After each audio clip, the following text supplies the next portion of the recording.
পেঁয়াজটা আমার কষা হয়ে গেছে, এরপর আমি মশলা দিয়ে দেবো। জিরে, গোলমরিচ, আদা, রসুন, কাঁচা লঙ্কা পেস্ট,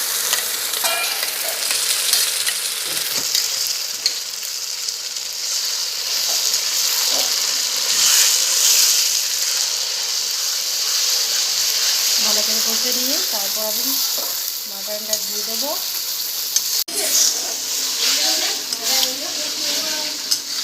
তো মশলাটা আমার কষা হয়ে গেছে,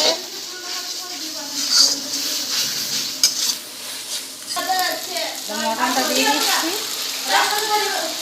তারপর আমি লবণ হলুদ পরে দিয়ে দেবো।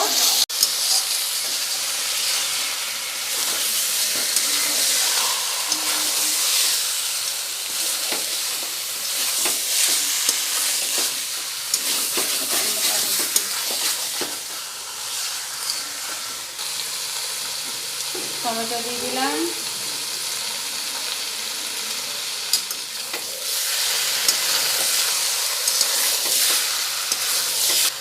হলুদ দিয়ে দেবো,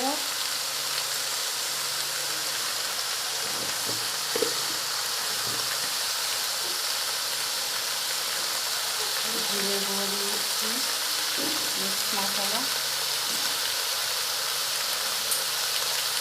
লঙ্কার গুঁড়ো কালারের জন্য,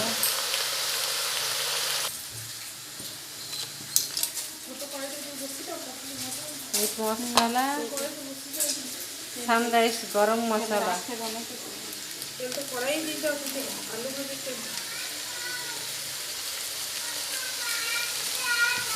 আমি লবণ দিয়ে দিচ্ছি,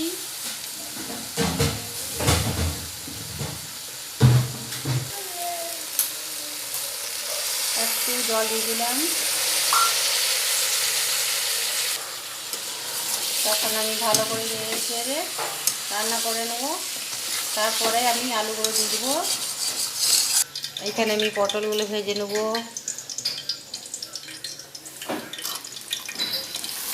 আর এখানে আমার মটনটা কষে নিচ্ছি।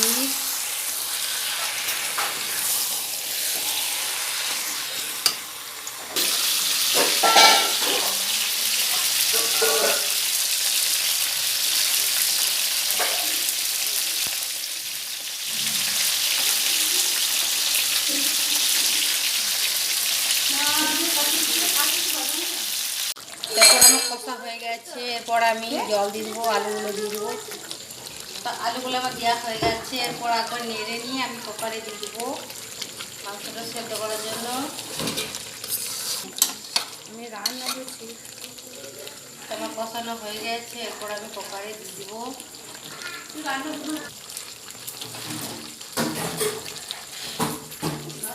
কুকারে আমি দিয়ে দিচ্ছি 4-5টা সিটি দেওয়ার পর আমি নামিয়ে নেবো।